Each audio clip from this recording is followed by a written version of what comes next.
Hello दोस्तों, अनेक रंगों की दास्तान में आप सभी का स्वागत है।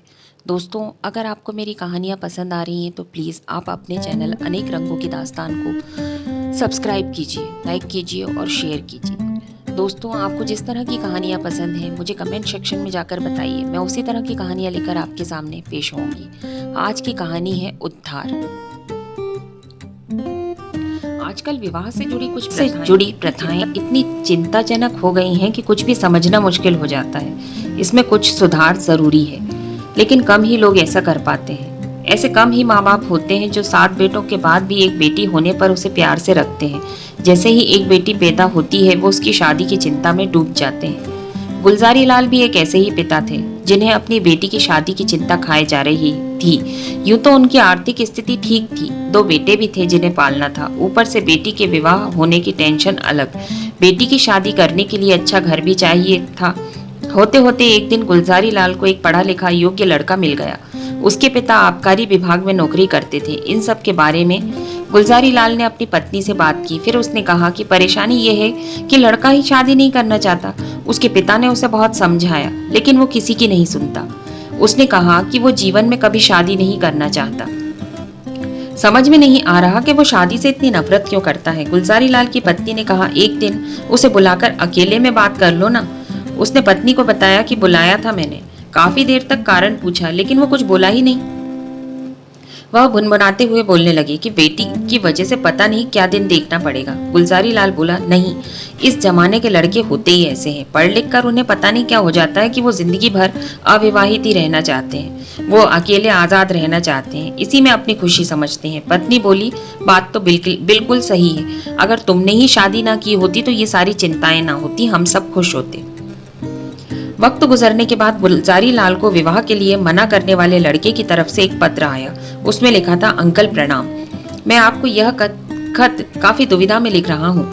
आपके द्वारा मेरे घर रिश्ता लाने के बाद से ही मेरे माता पिता मुझ पर शादी के लिए दबाव बना रहे हैं। माँ रोती हैं, पिता नाराज होते हैं। उन्हें लग रहा है कि मैं जिद की वजह से शादी नहीं कर रहा हूँ, लेकिन मैं इसकी असली वजह उन्हें नहीं, आपको बता रहा हूँ। अगर उन्हें पता चला तो हो सकता है उनके प्राण निकल जाएं। मैं अपनी इस गुप्त बात के बारे में आपको बता रहा हूँ, इसे राज ही रखिएगा। किसी भी तरह मेरे माँ बाप को यह पता नहीं चलनी चाहिए। मुझे लग रहा है कि मैं 5-6 महीने से क्षय रोग यानी टीबी से ग्रसित हूँ। उसी के लक्षण मुझ में दिख रहे हैं। जांच में यह स्पष्ट हो गया है मैं अधिकतम 2 साल तक ही जिंदा रह सकता हूँ। ऐसे में अगर मैंने शादी कर ली तो मेरी पत्नी और बच्चे को भी यह बीमारी लग जाएगी। मैं भी खुद इस रोग की पीड़ा को झेलता हूँ। विवाह कर लिया तो सबको दुख होगा। अब आपसे मेरा यही अनुरोध है कि मुझे किसी तरह के बंधन में मत बांधिए। सेवक हजारी लाल। चिट्ठी पढ़ने के बाद गुलजारी लाल ने अपनी पत्नी से पूछा, तुम्हें क्या लग रहा है? उसकी पत्नी ने कहा, मुझे लगता है कि ये बहाना बना रहा है। मुझे भी ऐसा ही लगता है। बीमार इंसान ऐसा नहीं दिखता जैसा वो दिख रहा है। जवाब में गुलजारी लाल बोला। पत्नी बोली, ठीक है, भगवान का नाम लेकर शादी कर दो, जो होगा देखा जाएगा। गुलजारी लाल ने कहा, मैं भी कुछ ऐसा ही विचार कर रहा हूँ। गुलजारी लाल की पत्नी ने फिर कहा, एक बार आप डॉक्टर को ही दिखा लीजिए। ऐसी बीमारी हुई तो बेटी अम्बा के साथ बुरा होगा। गुलजारी एकदम बोल पड़ा, अरे तुम इन नौजवान लड़कों को नहीं जानती हो, ये सब ऐसे ही बोल रहा है। पत्नी बोली, तो फिर जल्दी से शुभ मुहूर्त निकलवाओ और इनका विवाह करवा दो। इतना सब बताने के बाद भी जब हजारी लाल का विवाह तय हो गया तो उसे बड़ी हैरानी हुई। उसके मन में हुआ कि अब मैं क्या कर सकता हूँ। उसके दिमाग में आया कि डॉक्टर का पर्चा दिखा दूं, लेकिन तभी लगा कि वो लोग नकली पर्चा समझेंगे उसको भी। ऐसे में मेरा विश्वास क्यों करेंगे। उसने सोचा, सब कुछ जानते हुए भी मैं विवाह करके उस लड़की को विधवा नहीं बना सकता। परेशान होकर वो अपने पिता के पास गया। रात का समय था। उसके पिता चारपाई पर लेटे हुए थे। पिता ने उससे पूछा कि बेटा क्या हुआ, तुम परेशान लग रहे हो? हजारी लाल ने कहा, मुझे आपसे कुछ कहना है। मैंने लंबे समय से एक बात आपसे छिपा कर रखी है। और उसने अपनी लंबी बीमारी की सारी बात बता दी और कहा, मेरी जिंदगी के कुछ ही दिन बचे हैं। डॉक्टर ने भी मुझे विवाह न करने की सलाह दी है।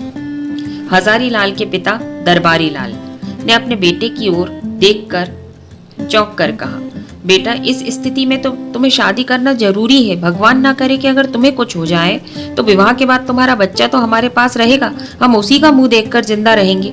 डॉक्टर सब कुछ नहीं जानते, तुम्हें क्या पता, हो सकता है बच्चा स्वस्थ हो। हजारी लाल के पास इन सारी बातों का कोई जवाब नहीं था। वो चुपचाप अपने कमरे में आकर लेट गया। 3 दिन बीत गए, लेकिन वो कुछ नहीं कर सका। और बारात की तैयारी होने लगी। उसके मन में हुआ कि कैसे माता पिता हैं जो अपनी बेटी को ही इस तरह के रिश्ते में बांध रहे हैं, और मेरे माँ बाप भी ऐसे ही हैं। उस बेचारी लड़की का क्या दोष है? यह सोचकर हजारीलाल उठा और चुपचाप कहीं चला गया। उस दिन के बाद से किसी ने उसे दोबारा नहीं देखा। उसे ढूंढने के लिए उसके माता पिता ने क्या कुछ नहीं किया। पुलिस को उसका चित्र दिया, आसपास के कुएं में देखा, अखबारों में विज्ञापन निकलवाए। कुछ हफ्ते बीतने के बाद रेलवे के पास कुछ हड्डियां मिली। सबको लगा कि हजारीलाल ने रेल के नीचे आकर अपनी जान दे दी है, लेकिन यह स्पष्ट नहीं था कि वो हड्डियां किसकी हैं। 1 साल का वक्त गुजरा और तीज आया। अम्बा ने भी अपने पति के लिए व्रत रखा हुआ था। तभी अम्बा के पति ने आकर कहा, तुम्हारे लिए मुंशी दरबारी लाल के यहाँ से तीज का तोहफा आया है।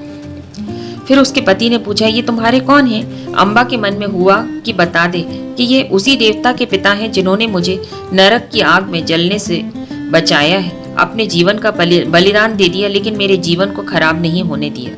इतना सोचकर अम्बा ने अपने पति के सवाल के जवाब में कहा कि वो मेरे चाचा लगते हैं। फिर अम्बा के पति ने पूछा, हजारीलाल कौन है? पत्र में उनके नाम का जिक्र है। जवाब में अम्बा बोली, यह मुंशी दरबारी लाल के पुत्र हैं। पति ने पूछा, अच्छा तो ये तुम्हारे चचेरे भाई हुए? अम्बा ने कहा, नहीं नहीं, वो काफी दयालु इंसान थे। मुझे सुखी जीवन का वरदान देने और डूबने से बचाने वाले इंसान थे। यह सब सुनकर अम्बा के पति के मन में हुआ कि निश्चित रूप से ही वह कोई देवता ही रहा होगा। तो दोस्तों, अगर आपको हमारी कहानी पसंद आई हो तो इस वीडियो को लाइक करें, शेयर करें और हमारे चैनल को सब्सक्राइब करें। ऐसी इंटरेस्टिंग स्टोरीज के लिए हमारे चैनल पर बने रहें और प्लीज़ अपना सपोर्ट बनाए रखें। Stay tune. Thank you.